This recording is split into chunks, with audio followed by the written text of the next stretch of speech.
Well, hello everyone, and welcome to my YouTube channel of randomness. Uh, some of you may have seen my recent video on trying to get acquainted with flying the new version of the Cessna CJ4 Microsoft Flight Sim after they did the AAU1 update. And that update has led to a lot of frustrations because what they did was they changed the flight model and specifically how the autopilot system works. And so I've worked my way through this. I was given some great help by another flight simmer who was able to get me more acquainted with some of these new changes. And what has thrown so many people off is these changes were kind of forced on us. The goal was to make for a more realistic set of avionics for the plane. To their credit, that has happened, but Microsoft and Asobo and everybody, when they forced these changes on us, they didn't really give much information as to how to bring us up to speed. This specific set of avionics on the CJ4 is based on the third-party working title group version of this plane. They essentially rebuilt the avionics, it sounds like from the ground up, to be part of the official first-party Microsoft version of this plane. And a lot of people like to fly this just casually. They're not into super realistic flying. They don't care about following charts and graphs and procedures and everything else. They just want to have a nice relaxing flight. The people that were flying the working title version of this plane, they were already kind of in the know of how advanced it was compared to the old style avionics. So there wasn't a lot of info that was easily digestible for your casual flyer. So that's where I come in. I initially made a video on this, trying to get people acquainted quickly because I didn't want people to get frustrated and just completely abandon the plane. And there was a number of people I saw that were already starting to give up on it. So that first video I made, it was rushed. I wasn't even fully acquainted with it. There's still some things that maybe I don't know, but I've gotten a lot better with it. So I'm now making this second video just to kind of rehash what I did, hopefully streamline some of the information that I give, and also improve on the info so that your casual flight simmer can enjoy this plane again. Now, if you're watching this video thinking I'm going to give instructions on all the nitty-gritty specifics and trying to focus on being, as close to the real-world pilot as you can, no, that is not my intention. So I would hope that nobody's going to criticize me for this. I'm in this just for the person who wants to get up there, have some fun, enjoy the sights. So with that in mind, let's hop inside and get acquainted with some of what's been changed here. So I've spawned in at my home airport, Green Bay, Wisconsin. We're cold and dark and parking. So the first thing we need to do is hide my yoke.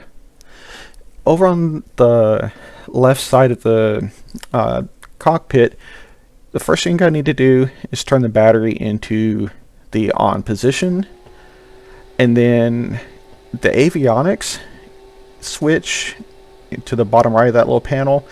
You can flip that up to turn it straight on, or you can go down, which puts it in dispatch mode.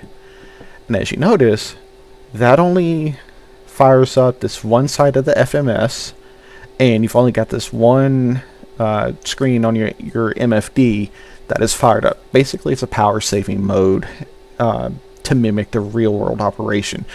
Theoretically, you could set your flight planning, everything here before powering everything else up and draining your batteries. But I think it does have a battery drain modeled in the sim now, but it's got so much juice in it that it's never been a problem. So I'm just gonna go ahead and we'll flip that avionics fully on. Now, one of the things you'll first notice is you now have these alignment screens pop up. Basically, just keep the plane still. This is mimicking the real world boot up sequence. This takes maybe a minute, if that, so just let that do its thing. Over here on the right, you'll see emergency lights not armed. Well, let me back up a little bit here. I'm going to kind of go over a lot of stuff, but I will also try to make it clear what is and is not necessary. A lot of what I'm going to cover will just be kind of quality of life stuff, because this is for people who they don't want the bare basic beginner, but they don't want to go full strict flight rules and everything. This is for the people that are in between that wants to mix in some realism without being super strict. So this is one of those things. This emergency light's not armed. You can ignore it if you want. If you want that light to go off, come back over here by your battery switch, and on just to the beneath and to the left, you've got your emergency light switch here. Just flip that on, or so that it's armed, and now that light goes off. Basically, I think that's if you lose power, it kicks on the cabin lights. So now we can go and start actually looking at the meat and potatoes of all this. Our FMS, Flight Management System, I think is what it stands for. So there's a few things here. First, yeah, this brightness button actually works. I'm gonna bring these up so it's a little easier to see. I found that in this direct sunlight, the default brightness is a little on the low side. So now I got that up. So here's what we do. You first boot up. It's going to say down here at the bottom, you need to initialize position. This is essentially telling the plane where the heck you are. So over here we got this pause init. That kind of clues you in as to what's coming next. So we're going to hit that button next to that. And this is the initialize position that it's talking about. This is your GPS coordinates right here. All you have to do is hit the button next to that, and it automatically repopulates it down here under this set position. That's all you got to do. Now the plane knows where it's at. Next, we get our flight plan. So this you can work one of a few different ways, and the way, I'll try and cover both of them real quick. So I'm going to use this multifunction display here just to kind of go over some things. So we're going to, actually, that gets pretty small. So you know what, actually, I'm going to just pull up my VFR map. So, okay. There, now you see me here. So we're going to go from our current location, Green Bay, so that's KGRB is our origin. So once that's in, we're going to tap your upper left key, and now whatever you had in that box down here gets transferred up top. And then we're just going to do a short flight to Milwaukee. So we're going to do the same thing, put in the airport code of KMKE. We're going to put that one up here under destination. And now we've got our distance. Now, the quickest and easiest way of doing this is, let's say you don't know what your arrival runway is going to be, and you're just kind of winging it, pardon the pun. The quickest way to get a full flight plan in is just type your destination airport in, and actually I'll show you something here. If you just tap where it says destination KMKE, that copies that right back into your text entry box, so it saves you some keystrokes. So once I got that down there, we can then paste it over here to the to line. that gives us essentially a route straight from Green Bay to Milwaukee, and then we hit execute. And now you see we have this pink line on our VFR map directly connecting the two airports. And you can also see now this pops up on our flight displays. But that doesn't tell us anything about which runway we're going to take off from and which runways we're going to be landing at. So let's say you do a flight plan, and we can bring up ATC, and we're going to pull up ATIS. Green Bay Airport information, Golf 1400 Zulu. Wind calm. Visibility, niner. Sky condition, clear. Okay, so I'm not going to let that all play, because the last time I did this, I thought I had muted the audio while it was still playing, and I was essentially talking over it and didn't realize it. So essentially we're going to go into ATIS, and typically that will tell you what runways are in use. It'll also give you your weather information, which I'll go over later. But for this example, I have it set to clear day preset, so I don't have to worry about winds or anything. So I want to say I want to use runway 36, which is one of them. So we're going to go over here for the departure arrival button. We'll just hit that, and we're going to depart runway 36, so we'll select the key next to that. Now on your bigger airports, you will often see a departure, otherwise known as a SID, Standard Instrument Departure System, I think is what it's named for. But essentially a SID is your departure. There's stars, which are your arrivals, which I'll go over later. But if you notice, this particular airport doesn't have one. If I try to tap on it, it tells me key not active. A lot of your bigger airports, they will have specific departures to get you away from the airport. I'm not going to go over that here. It operates kind of the same as your arrival pattern. You just travel a different direction. One's going away from the airport, one's coming back. The reason I want to pick this one is because I want to show you how to kind of navigate your way around here in a little bit. So for Green Bay, we got runway departing 36 and execute. Now we still have this purple line down here, but let's say when we know what runway we want to use when we get to Milwaukee. So we'll go back to departure arrival, and this now goes to the index. Otherwise you can hit this index button here, does the same thing. But now we're going to go and select the arrival button on the right for Milwaukee. And I'm going to stick with ILS runways.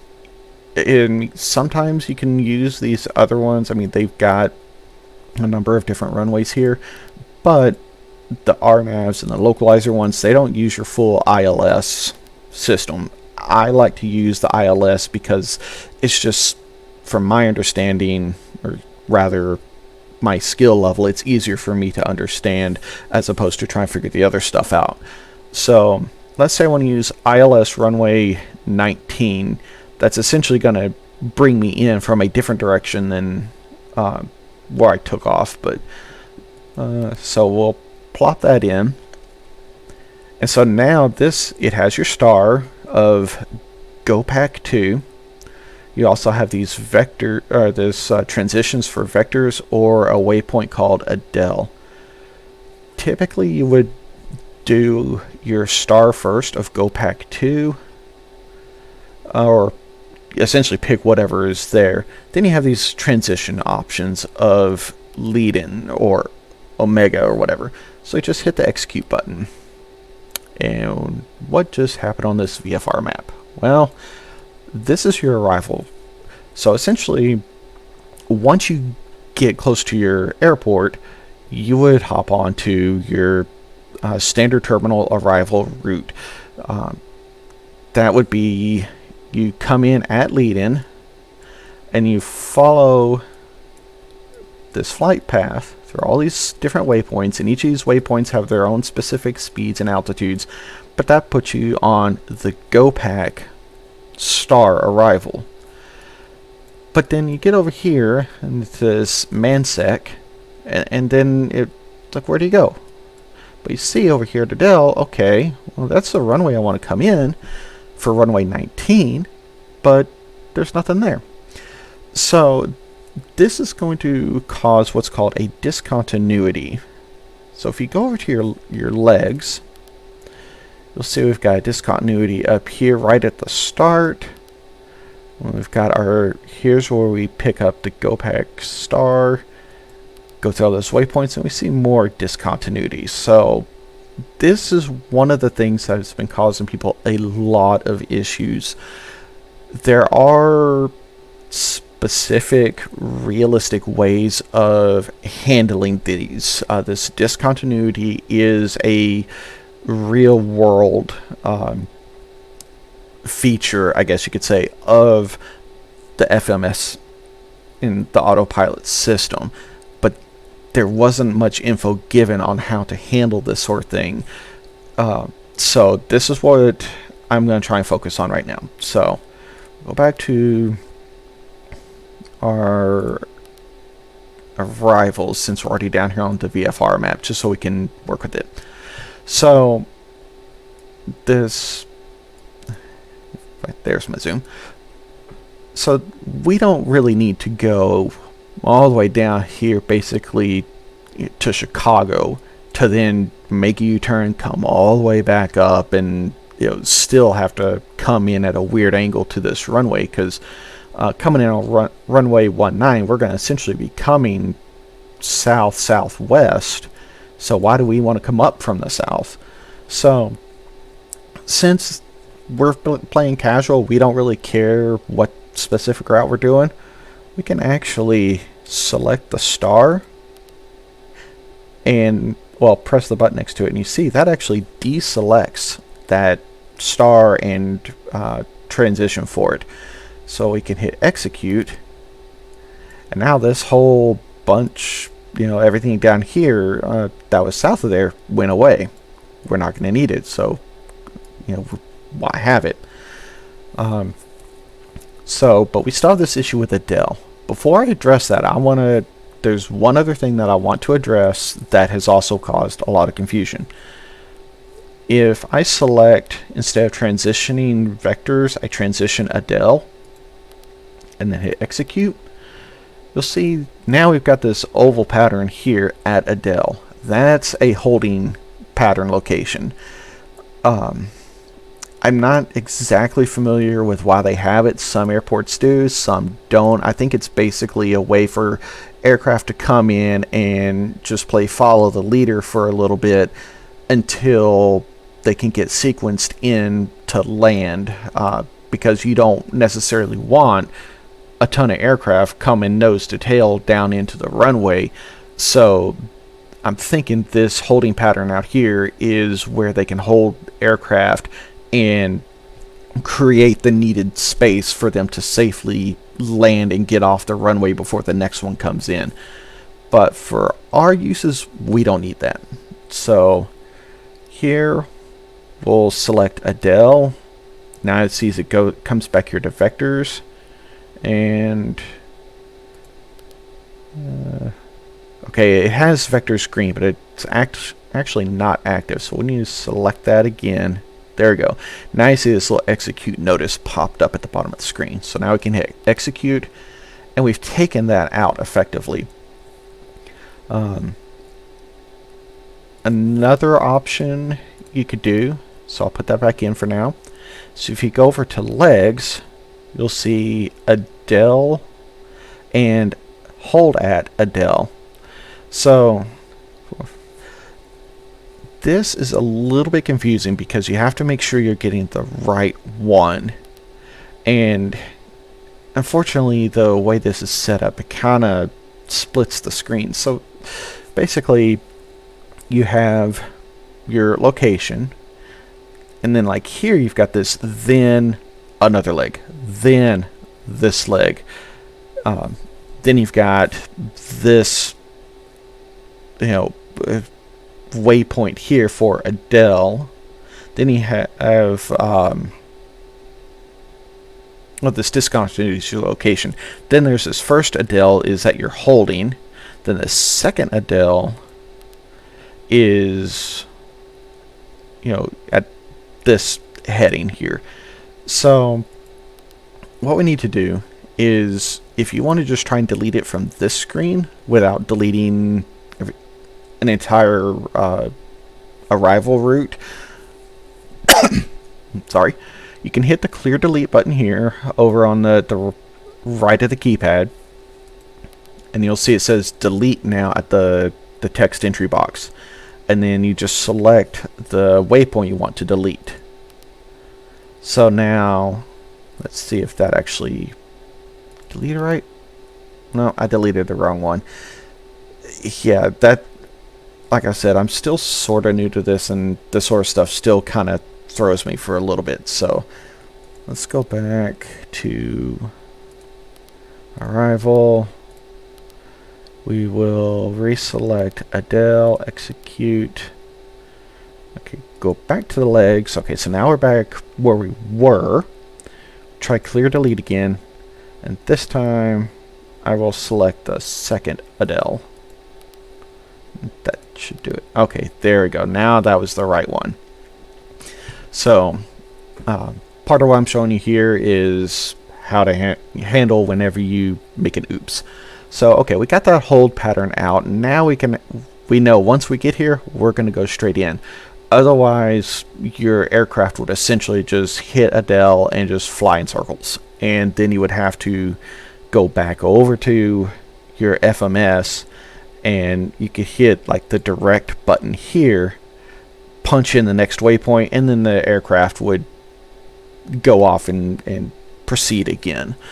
But we don't need to worry about that.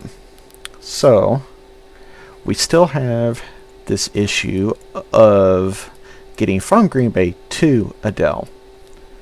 So back over here we got these discontinuities, and the way I like to figure them out is sometimes you can simply delete those. You would just hit this clear delete button, then select the one you want to delete, and it will automatically reconnect the route from the waypoint prior and after. In this case, we don't have that option. We've got the runway as the waypoint, so you can't go direct from the runway straight to another spot. At least not Adele, because of how there's nothing telling the aircraft how to get away from the airport. But we have these other waypoints listed all around, and you can use basically anything that has a label on your VFR map is usable. So what we can do is we're going to be taking off to the north.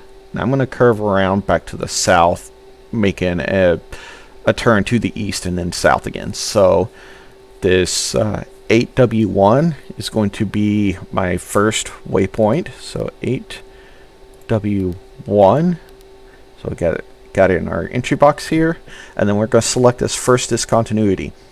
These squares, they're asking for information, so that's what I'm giving it. That's going to be our waypoint. So you see that discontinuity was removed.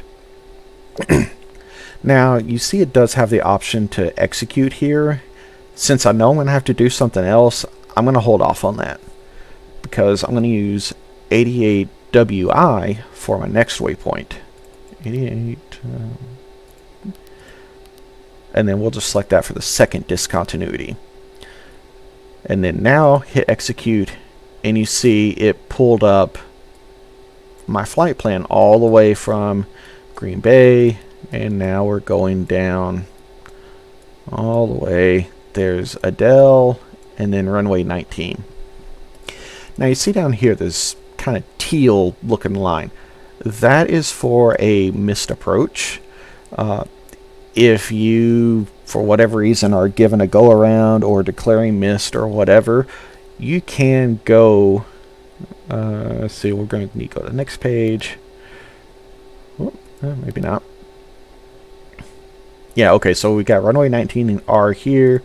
We go to the next page, and you can select to go over to the these waypoints and then hold at bay. I don't really worry about go arounds. I fly. Well, I don't have any traffic on the sim right now, just so it's not interrupting me. But even whenever I do fly with traffic, it's low enough that I rarely have to go missed. And even if I do, I just kind of hand fly for a little bit. I don't worry about those missed approaches. But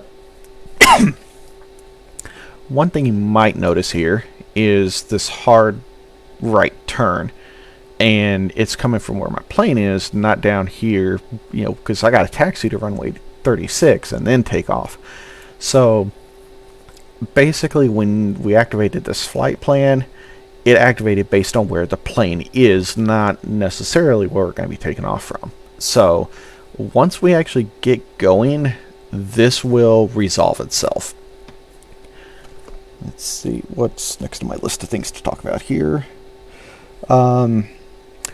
Okay, so one of the things that kind of irritates people too, especially once you start getting involved with these flight plans,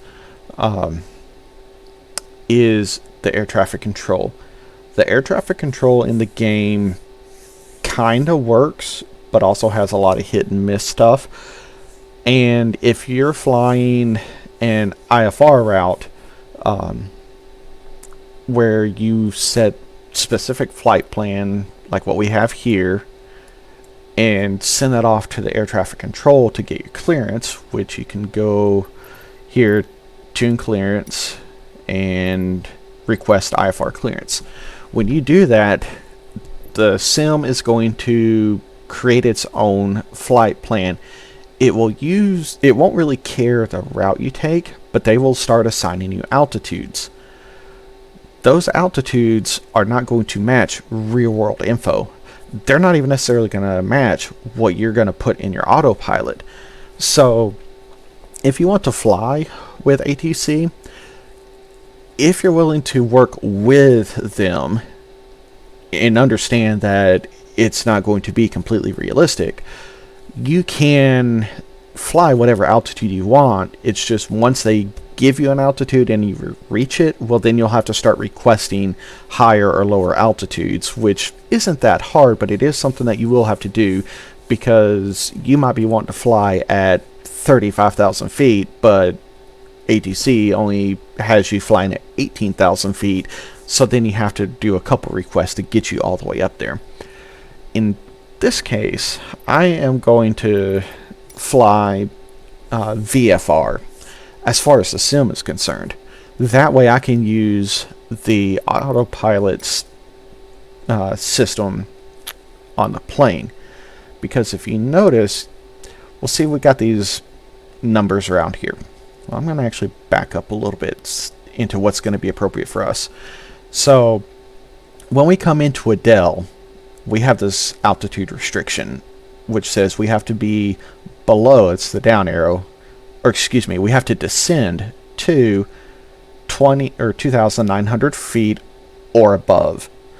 If some approaches, you have to be below a certain altitude, so it would say, in this case, 2,900 feet B for below.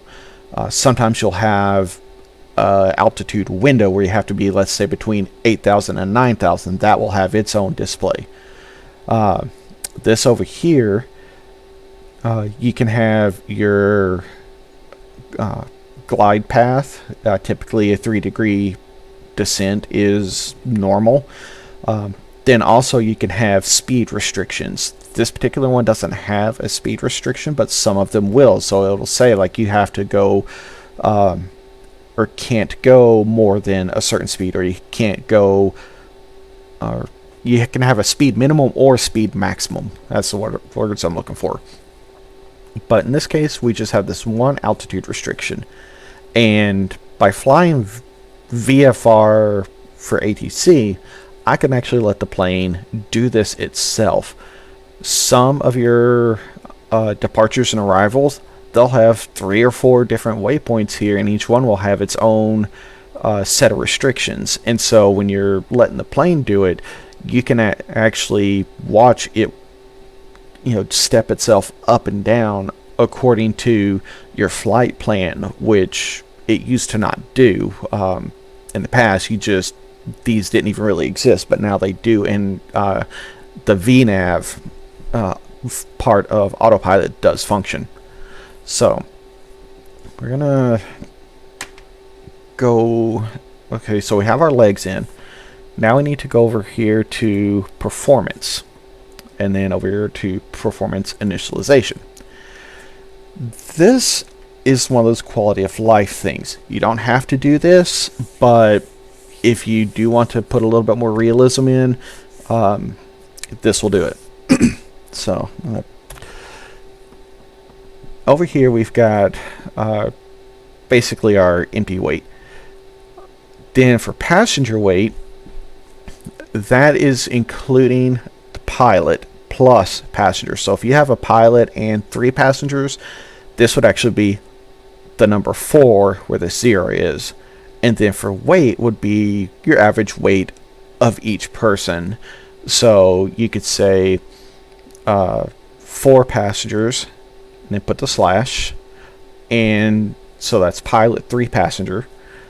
Let's say their average weight is 180. So we've got that in. Our format is the same. You don't have to put the LB, and then you just tap it over here on the left side, and now that updates. And you also see some of these other numbers started to update. For cargo, let's say we've got 500 pounds of cargo. So put 500 and tap next to the cargo. Now, here's where it does and doesn't work with some of the other things. So let's pull up my weight and balance menu.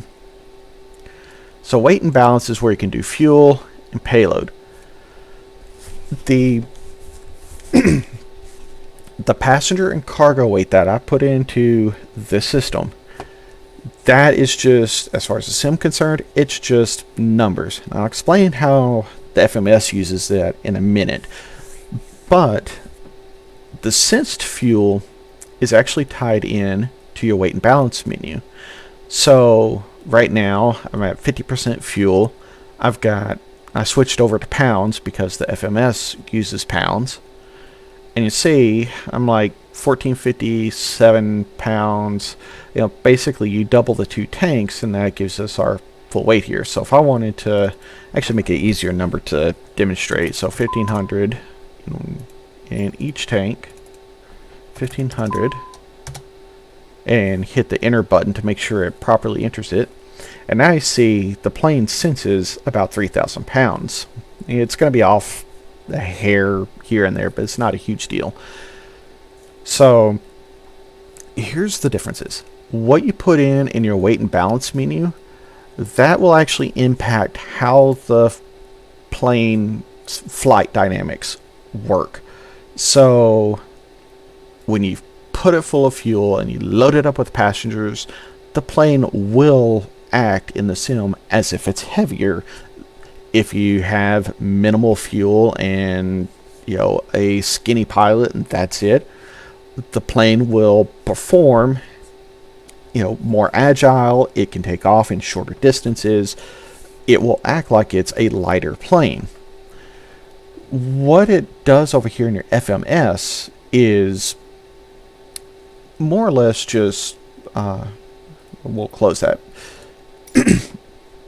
If you go over here, you start seeing these weight populates, and we'll hit execute just so that's in there.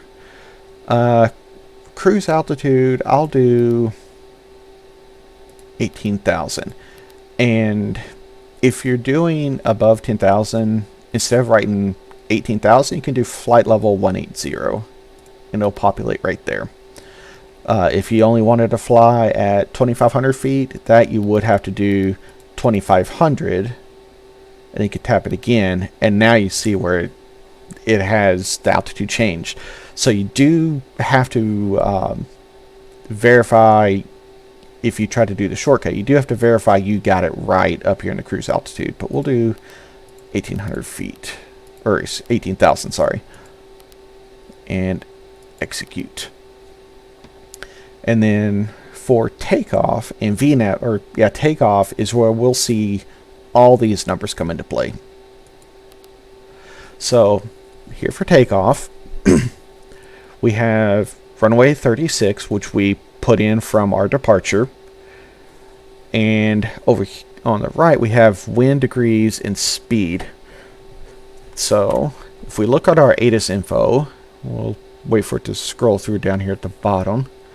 Wind is calm, so we can put let's see, 1 degree in, I'm talking heading degree of 1, and then a slash and a speed of 0. So it's always your heading and then the speed, and then we just select it there, and there's our wind is entered.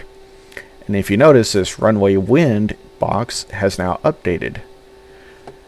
If I put in, let's say the wind was at a heading of 267 at a speed of 10 knots, and then put that in, now this is updated. It's showing that you've got, would have a bit of a tailwind and a bit of a crosswind.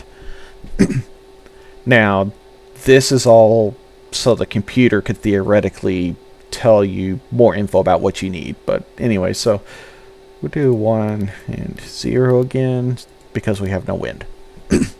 Outside air temperature, let's see, what's that again?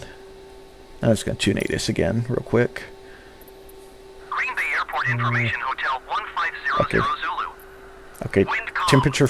Okay, temperature is 15 degrees Celsius. So we can punch that in and punch that for here in OAT. That's outside air temperature. And then QNH is your altimeter, which it defaults to 29.92. But if, let's say, they give you a 30.12, you can do 3012. You don't have to put the decimal, but then you would punch it in.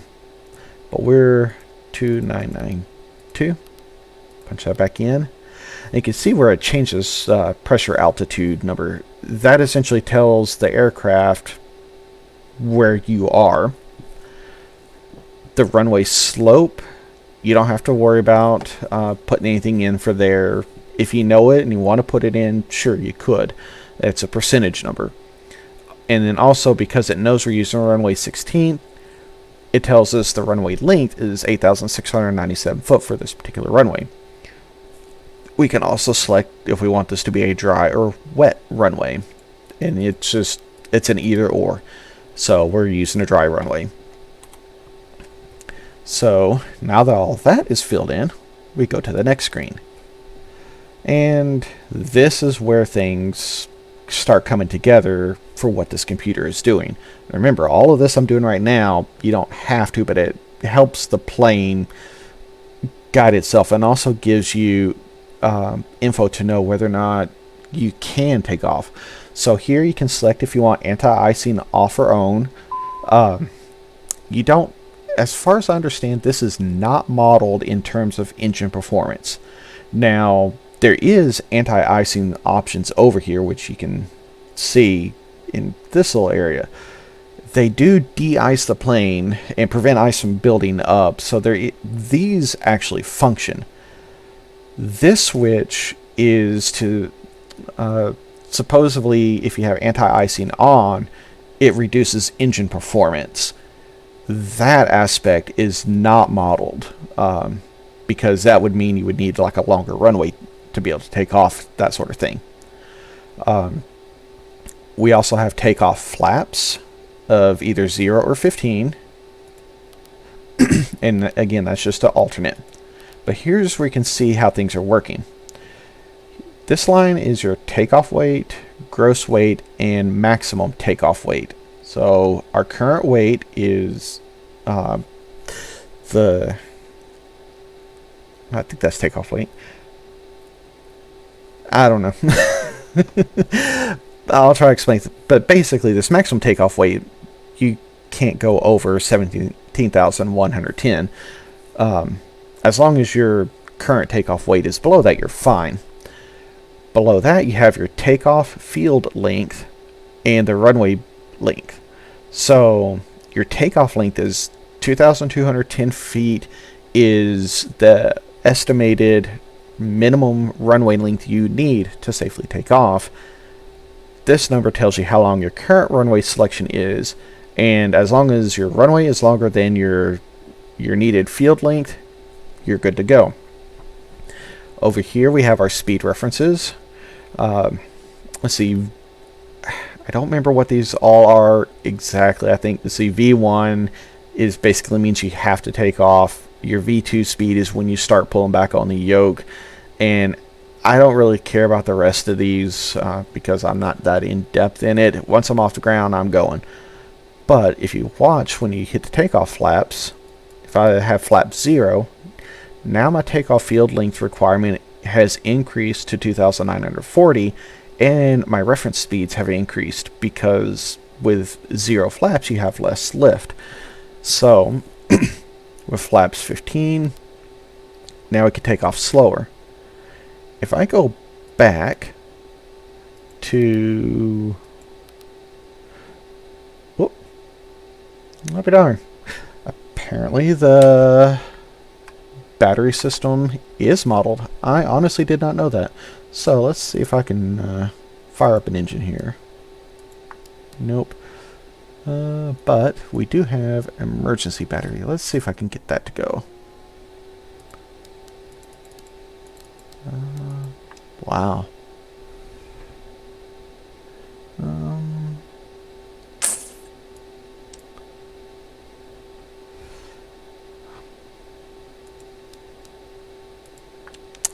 Well, let's see here. I have a trick that might work. Sorry, I just bumped the microphone. Let's see. I was going to describe this later, but let's see if I got a power truck that'll come over.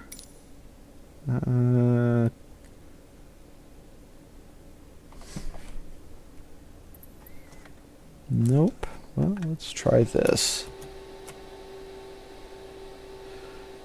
Still nothing.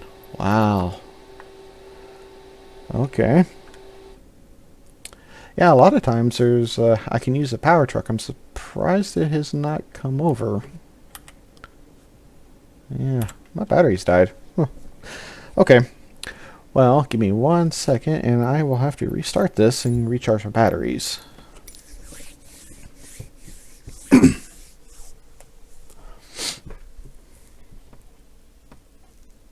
See, I learn things new all the time. Alright, ready to fly. Okay, we're back. So, turn my yoke off, turn battery on, avionics, I turn those on.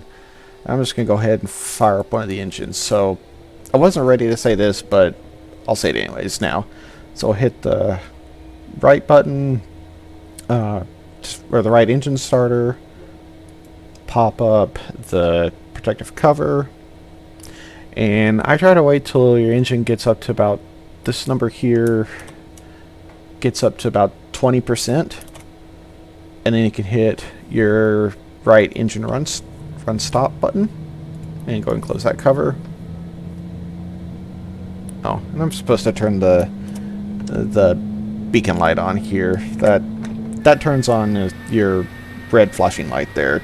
That essentially lets other people know that you're starting your engines. So, alright.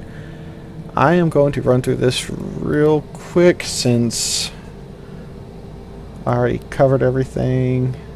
And we'll get this up and running real quick.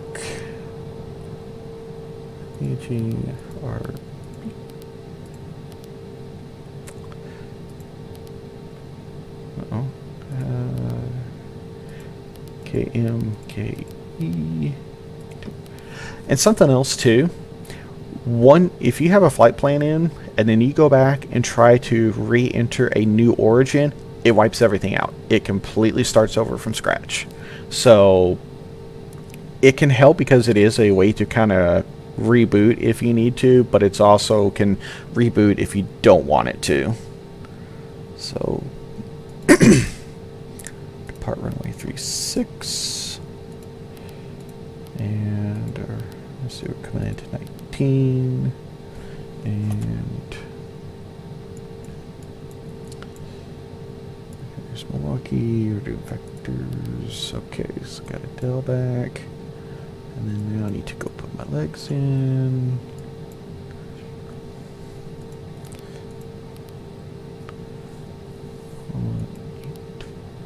What?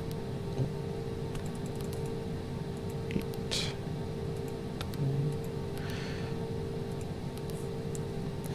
And this time it only had that one discontinuity. So if you see here, it actually can route me on down back to Adele again. If I personally think that's a bit too sharp of a turn, so if I want to change that and still add in this 88WI, I can do 88WI, and I want to tap on this plane, tap the waypoint I want it to go in front of. So if I tap Adele, it will insert it onto this line, and then Adele and the rest move down. So there we go, and then hit execute. I do think on some of the other planes with the FMS, their insertion operates a little different. I think this is just specific to the CJ4 for this one, or for that method. Also over here on sequence, I typically keep it on auto rather than inhibit.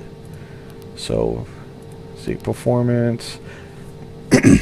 Like I said, this you don't really have to put in, but it does help the plane perform and know when it needs to do things. And actually, because I'm going to be cruising and relying on VNAV, this I do want the cruise altitude entered, and the reason why is, let me see here. Let's see, execute, and okay, I think I might be a little too high. Let's try flight level 120. Enter that and execute. No. Well, let me let me do something here. So one of the things you can do over on this right screen is you can set or view similar to what you have on the left, or you can navigate waypoint to waypoint. So if I go over here and hit the lower menu button, and then let's see, it would be okay, the inner knob, and if I go from PPOS down to plan, wrong way, there we go, and escape.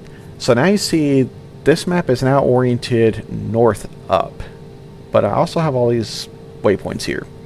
So if I go over here to MFD Advanced, well, first off, there's this MFD data that actually switches what this screen shows. So if it's on that screen for some reason, you hit the MFD data, you come back to this one. This is what we want.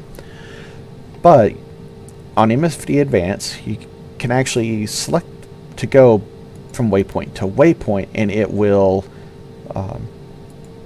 actually move the map to coordinate that. So if I come in and we'll zoom in a little bit. There you go.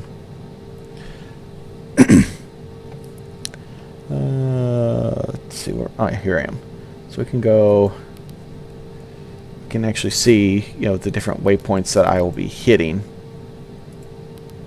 But it's supposed to show a top of descent marker, and that's what I'm looking for. I think I might have to actually enter some other stuff in. So let's do, okay, 5 passengers at 1 80, we'll enter, throw some cargo in, and execute.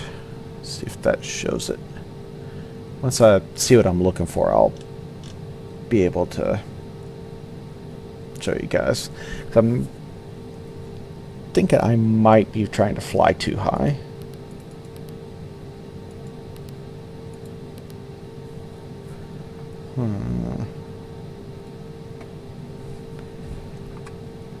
Okay, let's try 5,000 and see.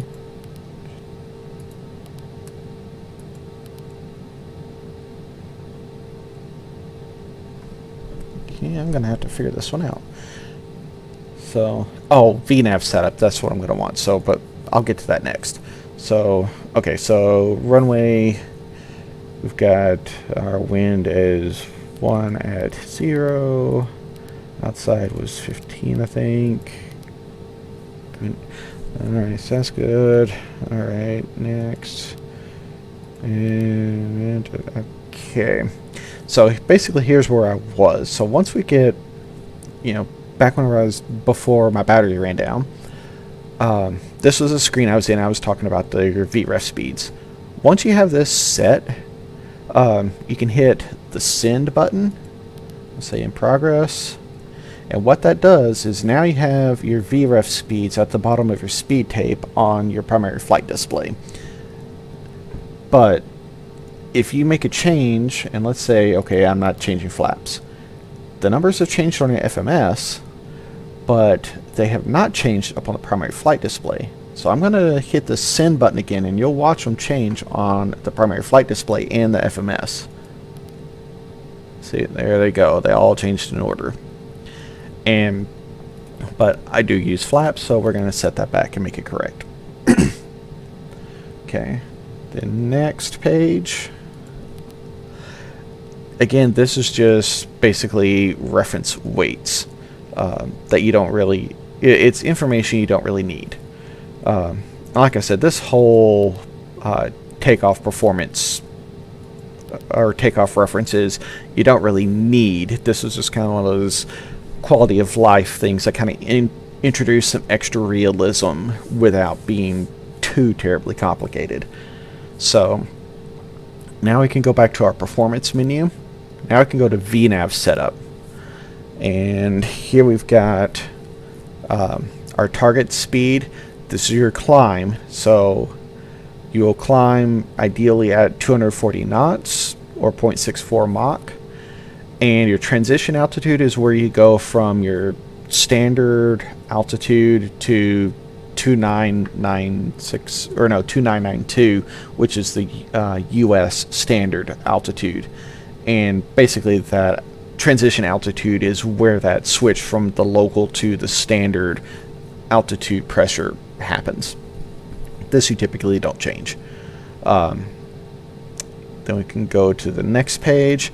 This tells us our cruise is, your target is 300 knots or Mach 0.74. Here we see our cruise altitude of 5,000, which I put in a little bit ago. And then we have our descent. Again, we want to try and descend to 240 knots, the transition altitude I mentioned, and then our basically the descent rate of a 3-degree descent. So go back to, okay, that take us back to all this.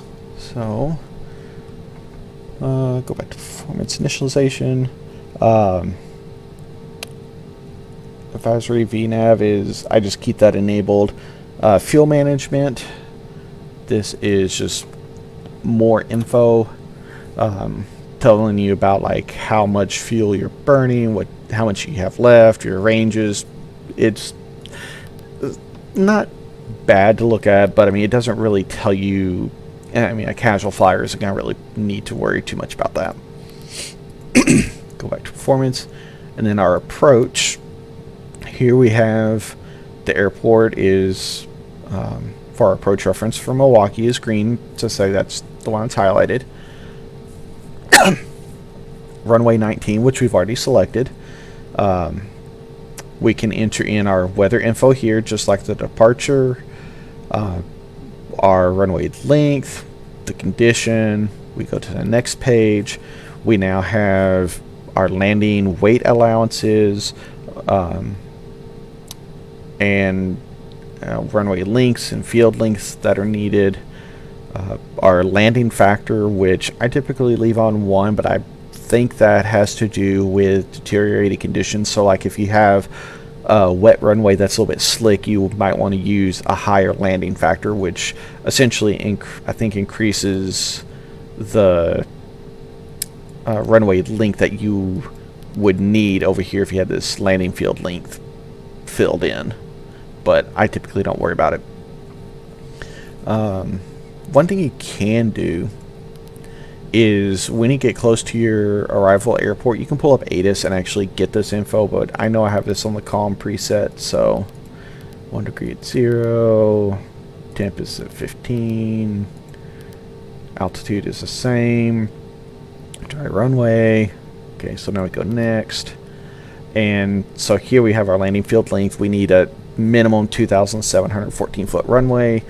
But if I select this landing factor, you see now that runway length has increased. Basically, it means you got a slippery runway. It's going to take you longer to slow down.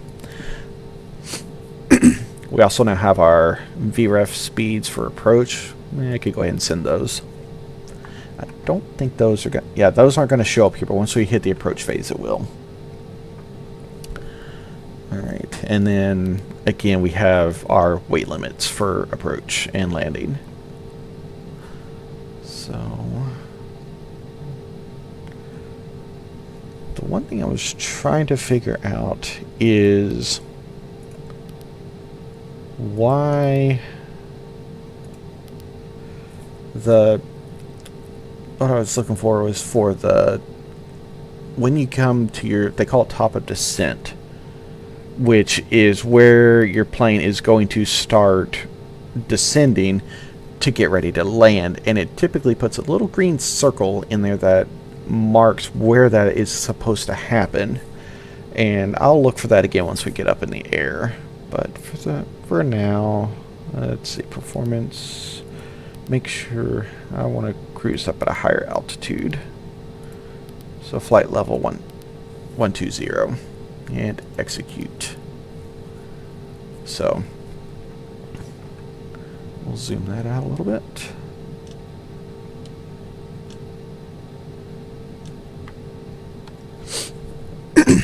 Okay, so now we are pretty much ready to go. So we'll double check our legs, so make sure we have no discontinuities still, or at least none that we're going to care about.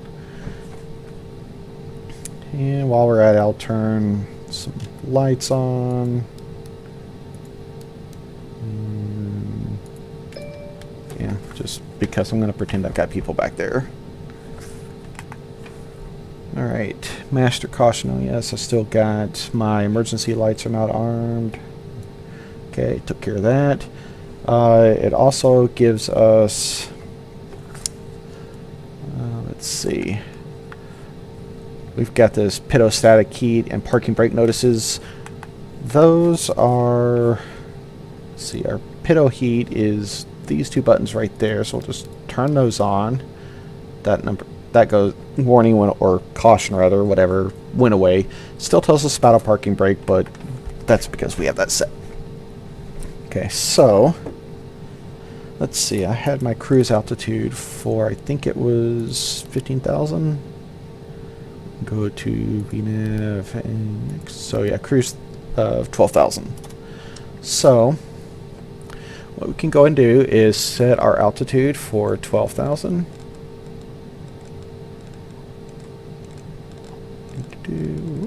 Too far. Yeah, it's kind of become a little bit more sensitive now for turning the knobs. Okay, so that's set for 12,000. Now, in the past, whatever this was set for, if you would initiate the climb or descent, the aircraft would just, that's where it would go, and just boom, it was done. On this new system, what it will do is, if you remember whenever I told you back on the legs where you get your sometimes have these altitude restrictions both coming and going.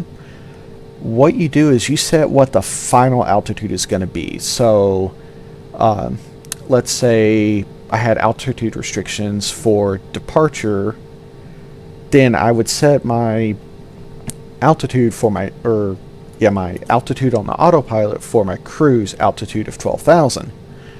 But by having VNAV, which is this button here, turned on, the plane will go up to the restriction, level off if needed, and wait until it gets to the next waypoint where it can go up higher, and it will step itself up eventually to the 12,000. It will not go straight to 12,000. Same on the arrival, which I'll show you later once we get down there. So VNAV, what we're going to be looking at is we're going to see stuff start popping up here on the primary flight display. So I'm going to turn VNAV on. I'm going to turn FLC on, and we are going to turn yaw damper on. So now you see it's got us in roll mode, yaw damper, vertical FLC, and then I also want to turn nav mode on. What this did is this popped up in white, which is your LNAV 1. What this is saying that is armed but not currently tracking. And another big change that was made for this system in this avionics update is it used to be that you could hit the nav mode button and the plane, regardless of where it was at, would automatically turn and get itself back on track if you were not already on your flight path. That apparently is not how it works in the real world, so it now no longer works that way here. What you need to do is either hand fly or use the heading select to get you to the path you need to be. And well, you can have nav mode armed like it is here, then hit heading mode and use the heading bug to actually get you where you want to go. And once you get close to your flight path, the nav mode will automatically kick in and start, getting you fully back on path, and then start going waypoint to waypoint again. It will automatically switch over from heading mode. But let's see, heading, we're going to take off at the runway heading, so I'm going to go ahead and make sure that's aligned. I actually do not want heading mode active right now. I'm going to leave it in roll mode. Nav mode is still armed. FLC is flight level change. If you're not, if you need to change your altitude in a way that is not already set in your FMS, which if you fly with the ATC flight rules and not VFR flight rules, you will need to know this. So let's say you're cruising along at 12,000 and ATC assigns you flight level 18 or 180, 18,000. You would first raise your altitude select knob to 18,000. So we got 18,000 there. Then you can hit the FLC button. I'm not going to do it right now because I don't want to completely get off track here. But once you select that new altitude, you hit FLC. What it will do is whatever speed you're currently flying at, the aircraft will try to keep that speed and then descend, or either ascend or descend as best it can while still maintaining that speed. So if you change your altitude bug, hit FLC, and don't do anything else, your altitude is not going to change very much. If you want to increase your altitude up to 18,000, you hit FLC, and at this point you've got two options. You can either increase your thrust, which will cause the aircraft to, of course, go faster, but if you're already doing, let's say, 240 knots, well, as you start increasing your speed, the aircraft will then start to pitch up so that you can fly at 240 knots at a higher pitch, because obviously as you try to go increase your pitch, you're naturally going to slow down, and vice versa for descent. The other option is you have your FLC speed button or speed knob here. If you're cruising along at 240 knots and you hit this FLC button, and if you want to ascend up to 18,000, when you hit FLC, it's going to, it says 1 right here, but it basically whatever your current speed is, when you hit FLC, it will pop that in. So if you're doing 240 knots, you hit FLC, 240 will pop in there. But if you don't want to increase your thrust, you can rotate the knob down and decrease the speed setting. What that will do is if you drop it down to, let's say, 220 knots, the aircraft will pitch up and naturally slow down to 220 knots and keep flying at that same pitch. That this speed knob is not an auto throttle. This plane does not have that function. You do have to manually control the throttle at all times, but you can use this speed number to kind of adjust the rate of descent or rate of ascent in a way, because it allows you to adjust how fast the plane will travel based on your current thrust, and then it will adjust the pitch accordingly. And it sounds kind of confusing at first, I'm sure. Once we get up in the air, I can show you how this works in practice, and it doesn't take much to get used to. Or if you just really want to, you do have your traditional vertical speed mode. I found I favor this FLC mode a lot better. So I've got roll mode because I don't have heading select. Yaw damper. If I have VNAV turned off and just FLC on, it just says FLC, and you can see where it's, if I adjust that number, it's adjusting the FLC speed. But that we don't need right now. But if I hit VNAV, now I have vertical FLC, and that's where it will automatically fly the altitude restrictions for you. So I believe that is it for now. Oh, and something else too. When you set your barometer or altitude setting down here in the FMC, this only affects the FMC. It does not affect your true altitude tape. You do still have to adjust your altitude for your primary flight display. So you can use this knob here, so you can adjust that down or up or down. And then you can see that change here. That will then give you the correct altitudes, especially if you're being assigned an altitude by ATC. If you don't adjust it here and only adjust it down here on your FMC, you're going to get a wrong altitude hold, and they're going to start yelling at you. There is an option. If you go to... which one is it? 'Cause it's one of those set and forget things, so I don't remember exactly which one it is. I think it's format.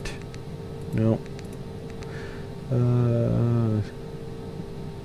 Image. Okay, it's just PFD menu. So hit the PFD menu and use. These buttons are easy to miss. Okay, so we'll select our menu. If you go, down here on your lower menu and go to barometer set. So once you get that highlighted, you can right click the button to select it, or excuse me, left click. Oh, maybe. Or is there an enter menu? There you go. I just wasn't tapping it right, but yeah, you can click the button to select it, and there you can select standard or local altitude.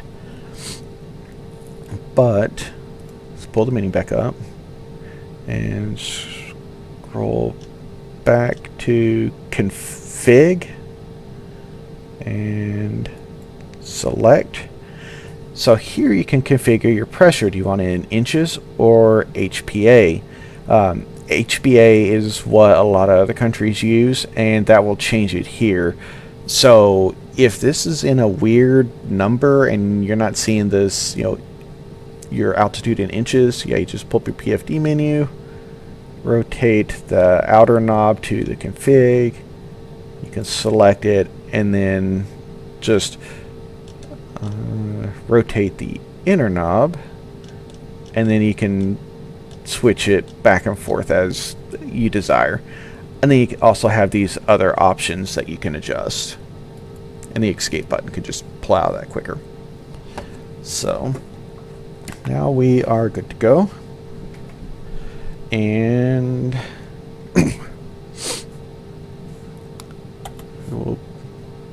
yeah, I'm not going to bother with ATC this time. So here's that pushback toolbar that I used earlier. Great little feature. So I can pull this up, and a lot of times you have all these different services you can get, and I think I might not have been able to get power because my battery's already dead, and this technically I think activates the radio. But if I go to pushback, go to pre-plan, and I'm also going to pull up my VFR map because I'm going to be taking off from runway 36, so I know I need to get facing south. So if I come over here to the pushback planner, I really don't have to do much at this airport, but I can set where I want my airplane to be, and I want him to stop me right there. Oh, there you go. And then I could hit enter. Okay, and my pushback is now completely pre-planned. I can select request pushback, and while he's doing that, I'm going to go ahead and start my other engine. So it's to the left, and open my cover, legs. And while he's coming in, I'll wait for my engine to come up.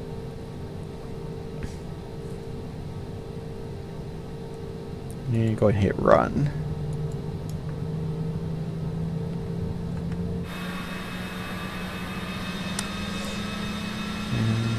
Yeah, doesn't have the best aim with his little mini tug thing.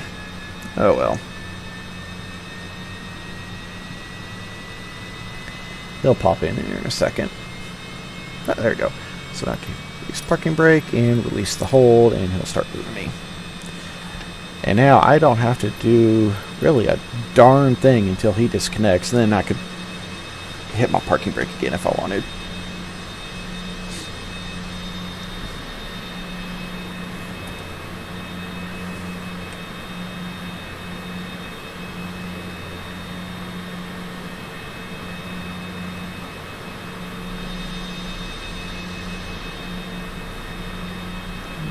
Okay.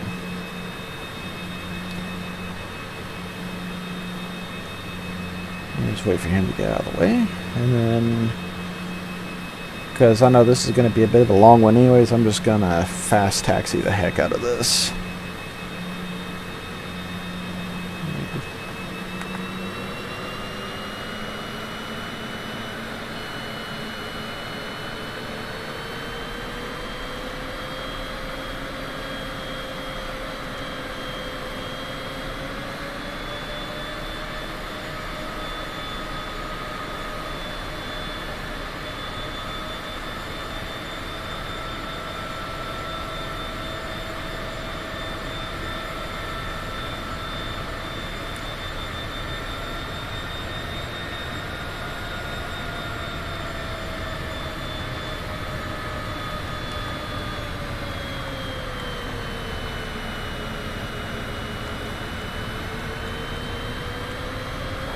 Oh, I think I got some air on one of those bumps. I don't think I've ever taken this taxiway here. Oh well.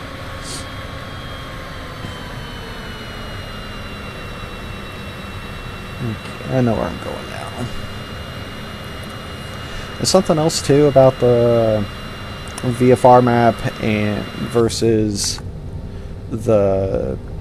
your FMS maps down here at the bottom.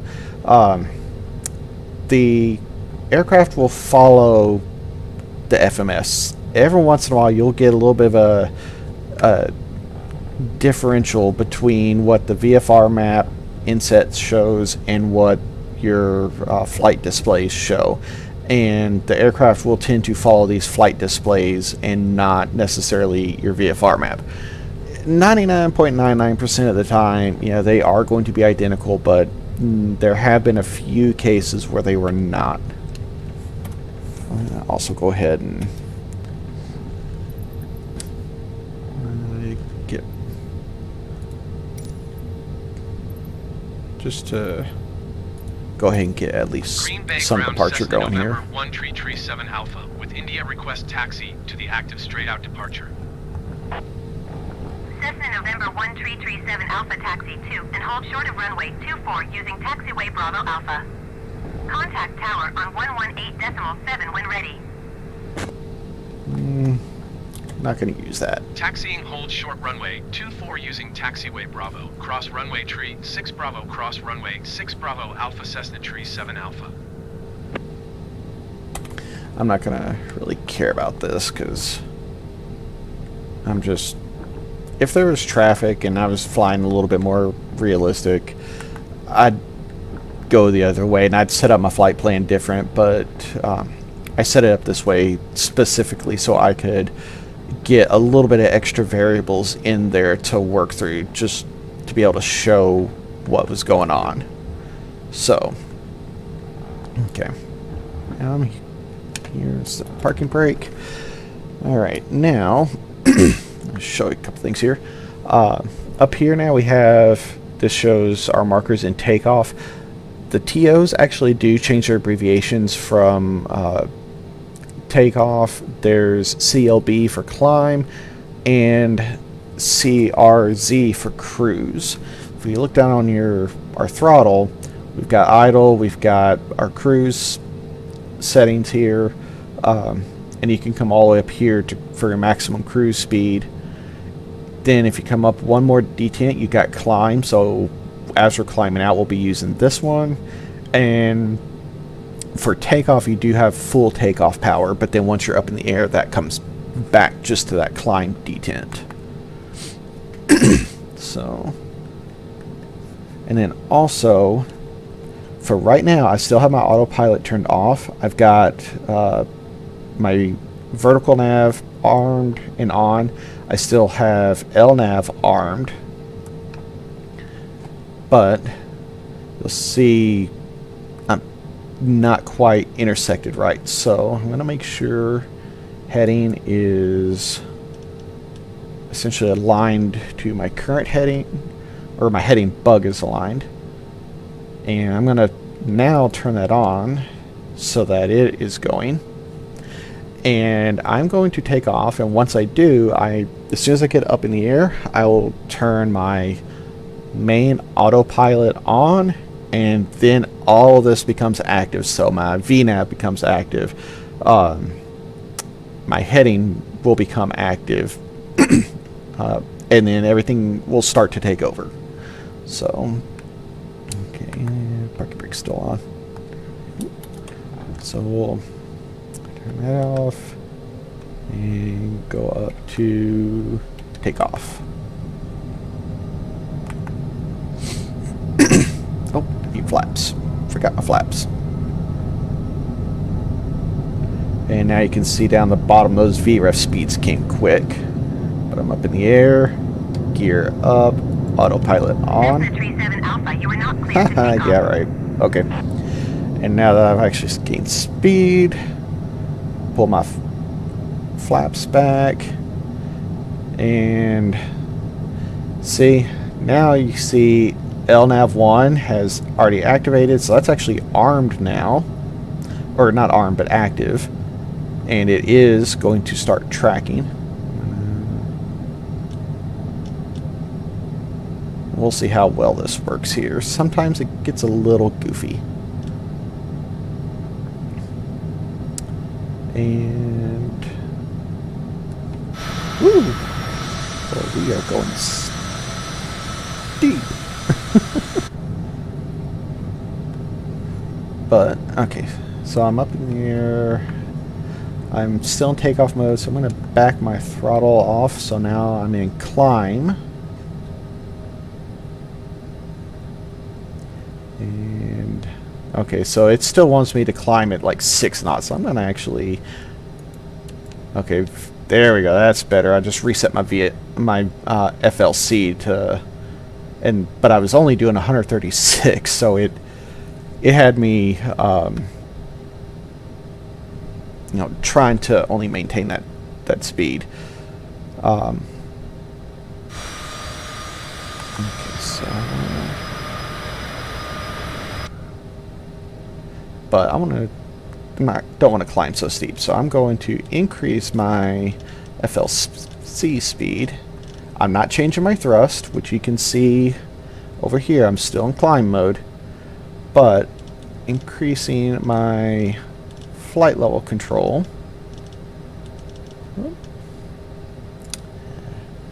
Okay, so our flight level change. Let's pick up some more speed here.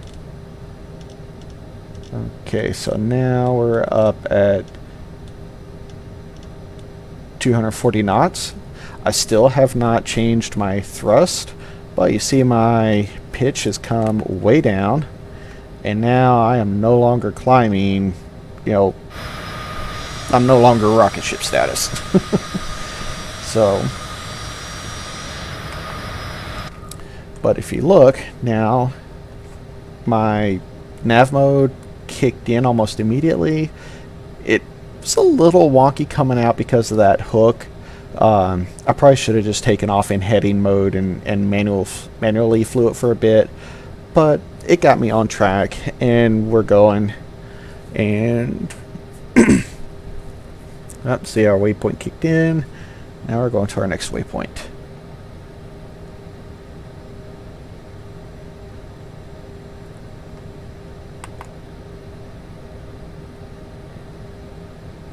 And also, I see that top of descent marker had popped up, so once we actually get up to 18,000, I will show you guys what I'm talking about and how that is affected by various things. But and yeah, you're gonna see some things popping in and out. I'm actually recording this on my graphics card as well, so it's kind of doing double duty, and it's not the greatest as it is. It's 6600 XT card, so hoping to upgrade that soon, but it's what I've got for now. And I mean, it does okay, but I did reduce my graphics quality a fair bit so that my recording doesn't become a complete stuttering mess. So, but alright, we're up here at 18,000 now, and I'm still in climb mode, but I'm where I want to be, so I'm going to back my throttle off just enough to come, I want it to come off this climb mode. And I'm using an Xbox controller, so it takes me a bit sometimes to get that figured out. Ah, there you go, now I'm in cruise. And basically I just want to stay under that red line there, so I'm actually picking up a fair bit of speed, so we'll keep bringing the thrust down.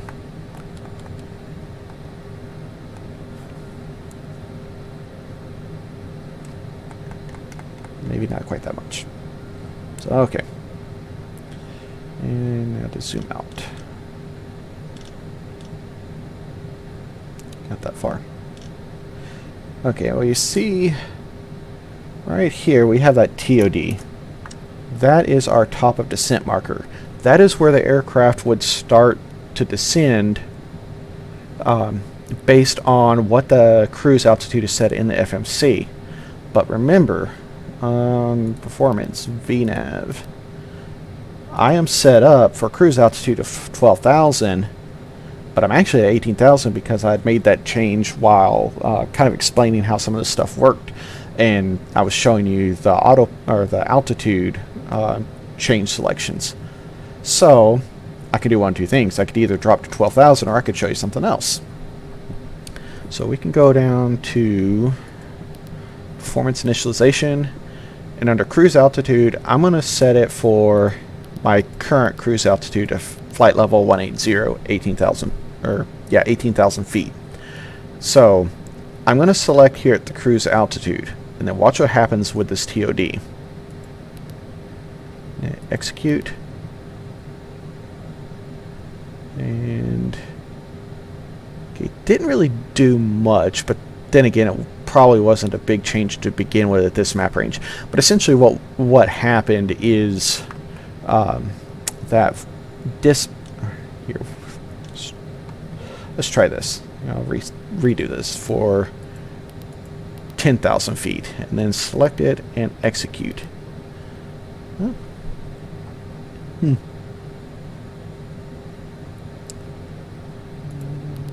see. I guess it's not really mattering all that much, because basically I think it's just going to descend quicker, because what I was thinking it was going to do is this top-up descent marker would move forward or back in the path based on your starting height and your ending height. But you can also change that here in your VNAV cruise option. But with VNAV on, essentially this is where it's going to start automatically descending. As you can tell, this is being a short route where we're not going to be up in the air for too long. But I'm going to increase my airspeed too, just because I don't want this to take super long. If I'm not mistaken, I think I might actually update this, but it might take a couple minutes for the plane to recalculate. But we still have our VNAV on, and now we just kind of wait.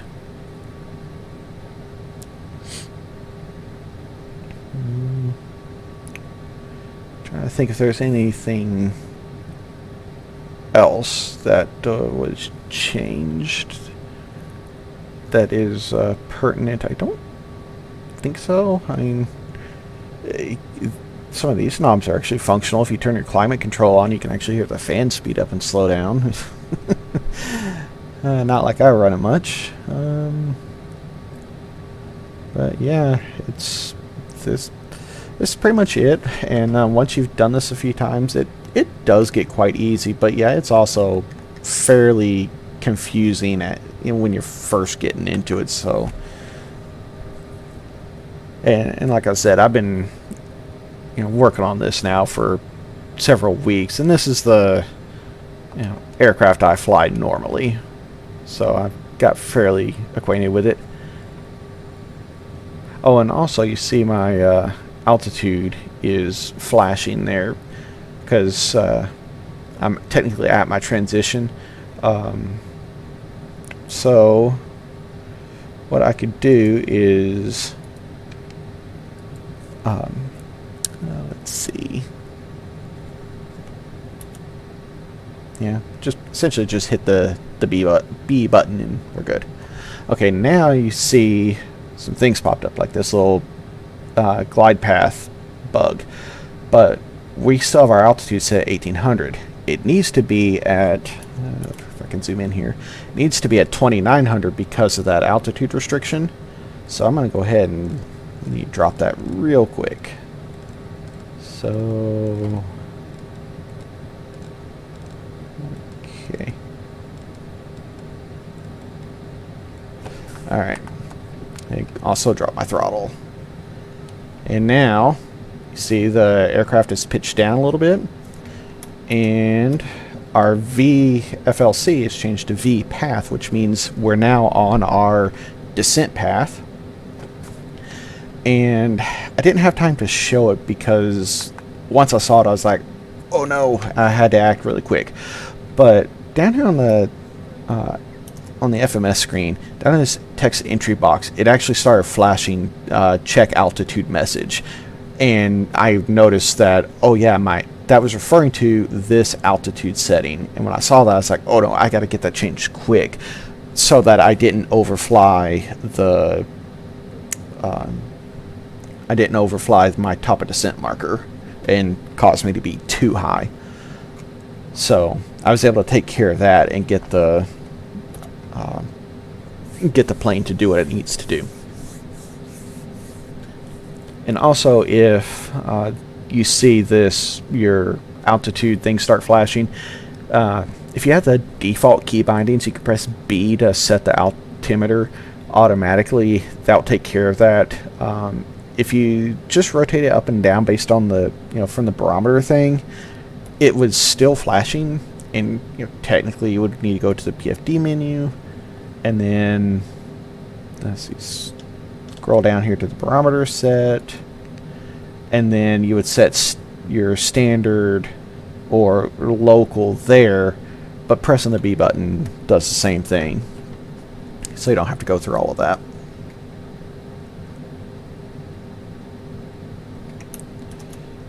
And then, so Adele, we need to be at 2,900. At Amogi, we actually need to be at 2,800. So I'm going to go ahead and set my altitude for 2,800, which, I can reference that.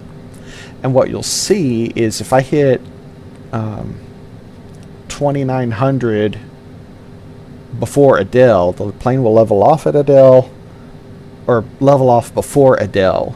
And then once it gets to Adele, it'll then go down to 2,800 for Amogi.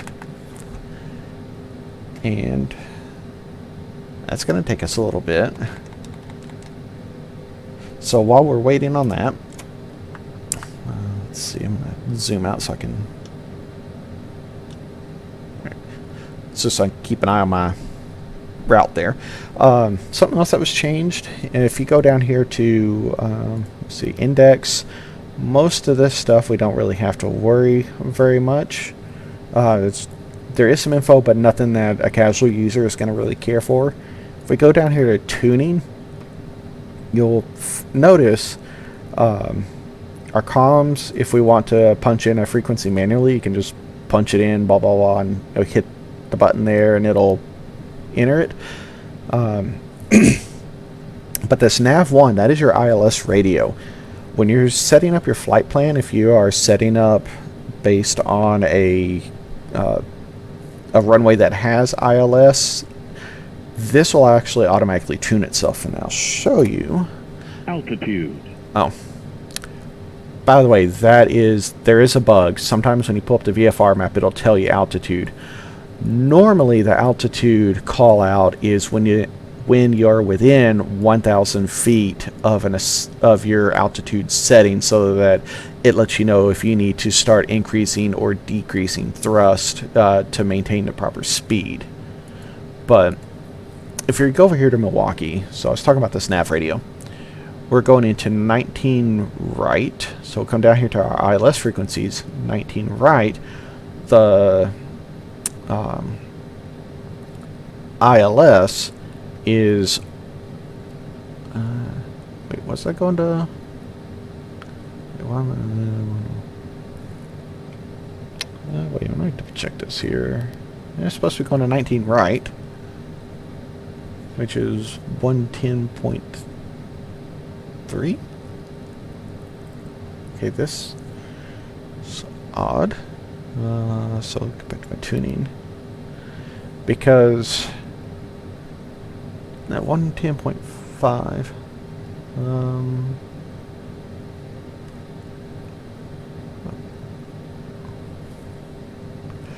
because yeah, this is supposed to automatically, that might change itself to 110.3, because essentially what's going to happen is when we get close enough, it's going to automatically change all that up here, but I'm going to have to keep an eye on that.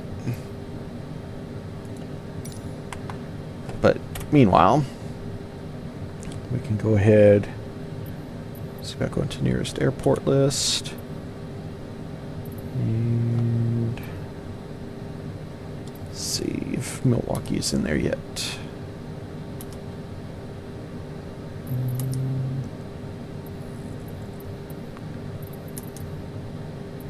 Milwaukee Mitchell, so 4. I could go ahead and tune the tower. And we'll request full stop landing. Milwaukee Tower, Cessna November 1 tree 7 Alpha is tree 8 miles north 10,300 feet with Charlie to land. Cessna November 1 tree 7 Alpha Milwaukee Tower. Altimeter 29er decimal 9er 2 wind calm enter left base runway 25 left. Okay, now what we could do is we can come, if we're in mid-route like that, if we wanted, we could come over here and for the approach, select a new runway, and they're wanting us to use 25 left, but that's using a localizer, so I don't want that, and I can cancel. So I want to select another runway for landing, and 25. Whoop! No, wait, actually. Cessna tree 7 Alpha, please acknowledge. Well, I'm going to acknowledge it, but Fly left base runway 25 left Cessna tree 7 Alpha. I think that might be Milwaukee Tower, can Cessna tree 7 Alpha get runway 25 right? Cessna November 1 tree 7 Alpha Milwaukee Tower. Altimeter 29er decimal 9er 2 wind calm fly left base runway 25 right. yeah, I'm surprised it didn't let me pick 19, but oh well. Fly left base runway 25 I'll pretend right, Cessna I'm going to tree land 7 on Alpha. 25 right. I'm still going to stick with this 19 left, or 19 right though. But what I was going to say is you could do is you can go in, reselect your approach once you're up in the air, and based on the airport needs, re-execute it, and the aircraft will adjust. You might have to go in and take care of some discontinuities again, but you can do a mid-flight course correction like that if you need to. So we're still coming down okay.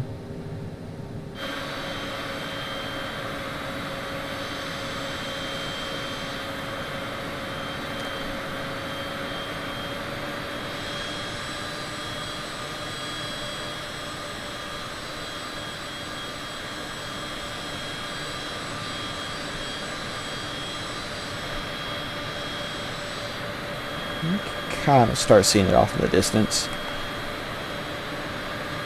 If I had settings up a lot higher, you could actually start seeing the skyscrapers and stuff in Milwaukee, but this video is about trying to help you, not show off pretty scenery.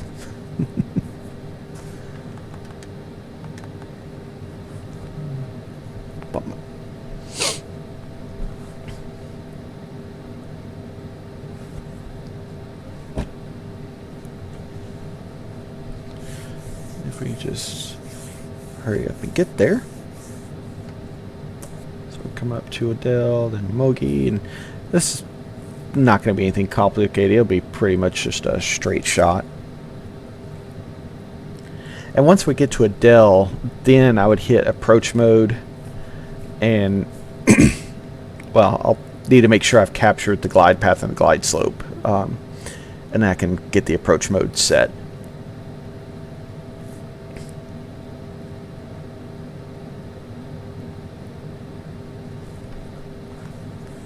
But it's a little bit too early to do that right now.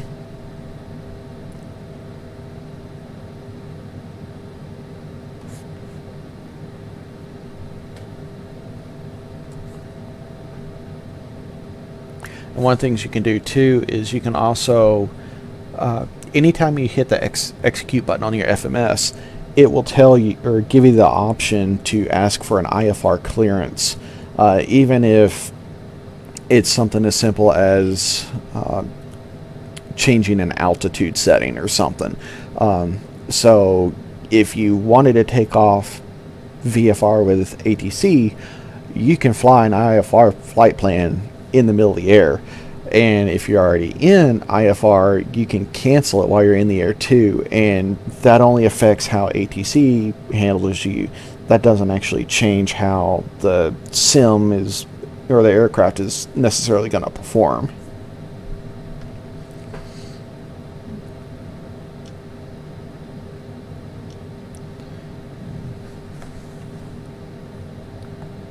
Okay, now I'm starting to get altitude. Okay, so there's our 1,000-foot.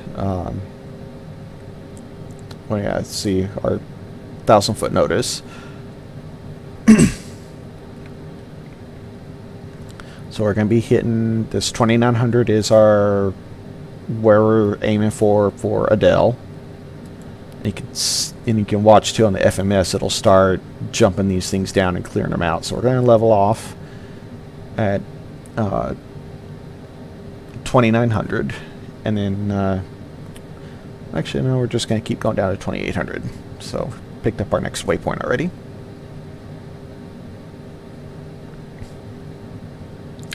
And like I said, it should automatically switch this over to the localizer, which gives you your glide path and your glide slope. And if it doesn't, you can hit this nav button and that should pull it up. And if you look, here we have the little tiny top of descent marker. So we're going to be hanging out here at 2,800 on for a little bit until we are ready to descend for Emogi. So if you look, we've got this path is armed again, but it is not currently active, and you can see our glide path has disappeared for the time being.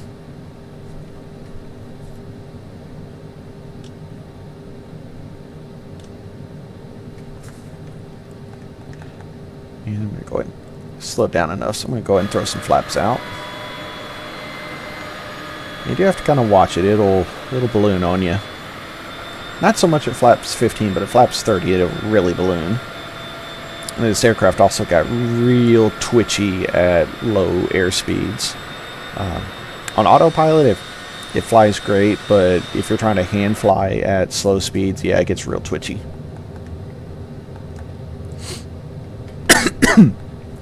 I can kind of start seeing the runway up ahead there. Back almost on my path. We're about to start descending again. So I'm going to go ahead and turn approach, oh, not autopilot, I want approach. Get that armed, and yeah, nav mode hasn't swapped, so I'm going to go ahead and swap that myself. And see if we can get this thing. No, I think that tuning issue might have been it. So let's try 11030. And select for nav 1 and see what that gets us. Ah, there we go. Now I've got it. There's my glide path. There's my glide slope.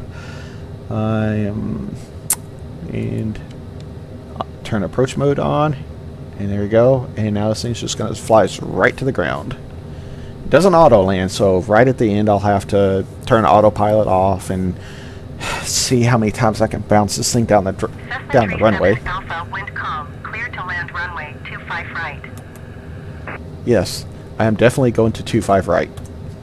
Cleared to land runway 25 right, Cessna Tree 7 Alpha. And yeah, I'm gonna get yelled at too. I already know whenever I touch down on the wrong runway, but oh well. Drop gears.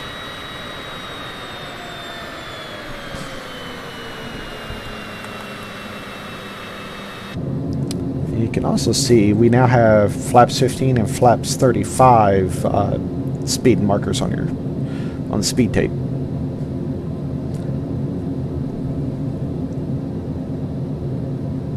So I can throw some extra flaps and balloon up. And these really put a lot of drag on you, so you do need to really kick in your engines to not lose too much speed, which I should have done prior, but oh well, not a big deal. And we can also now see our approach speeds popping up on the speed tape too.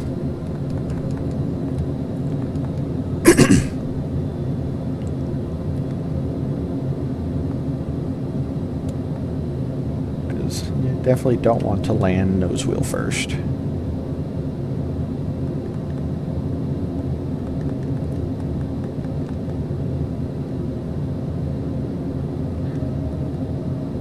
There we go, that looks better.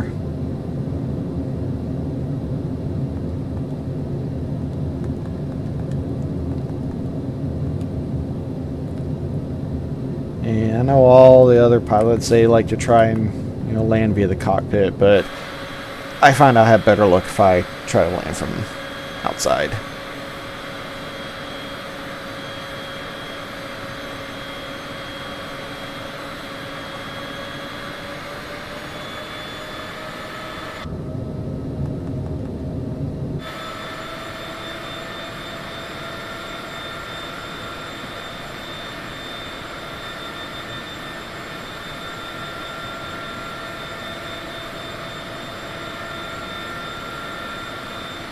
And autopilot's coming off.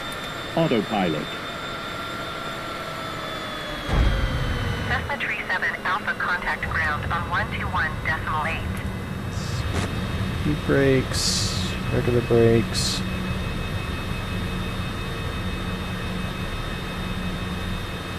Alright, now I can start cleaning up the aircraft.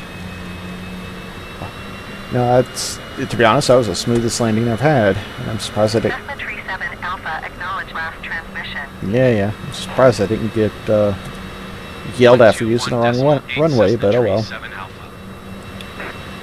we'll go to ground and parking.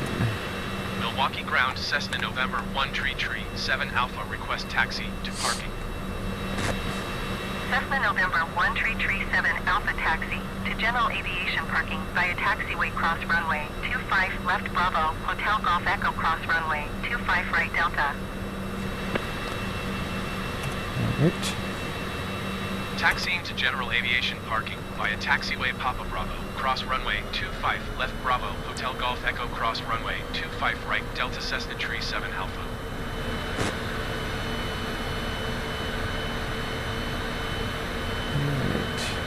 And I'm just going to do some more fast taxiing.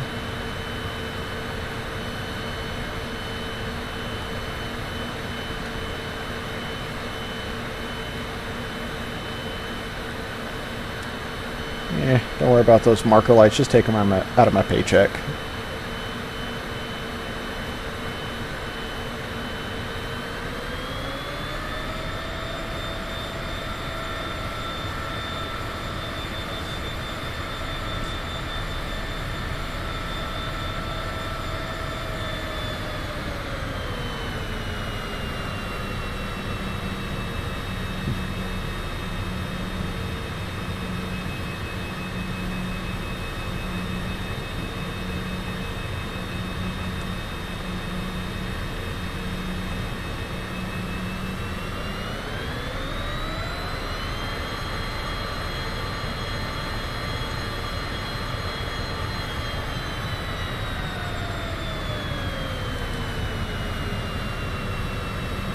Yes, guess there's still some minor traffic parked here, but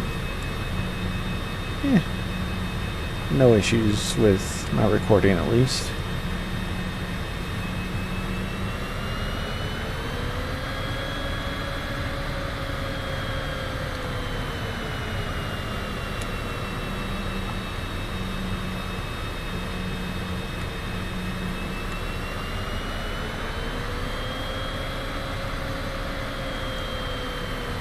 Okay, what are they going to have me do here? Apparently they want me to take out the power truck.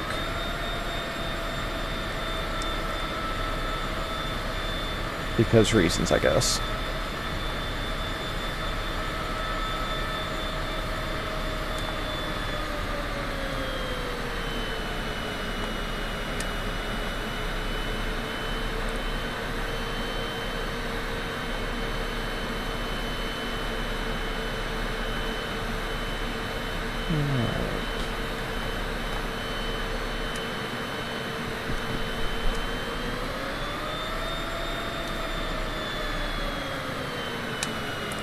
Parking brake set. Right.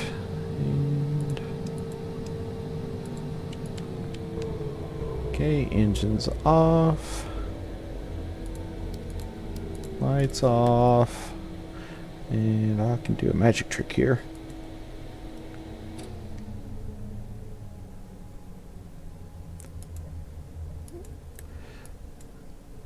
That made the guy disappear.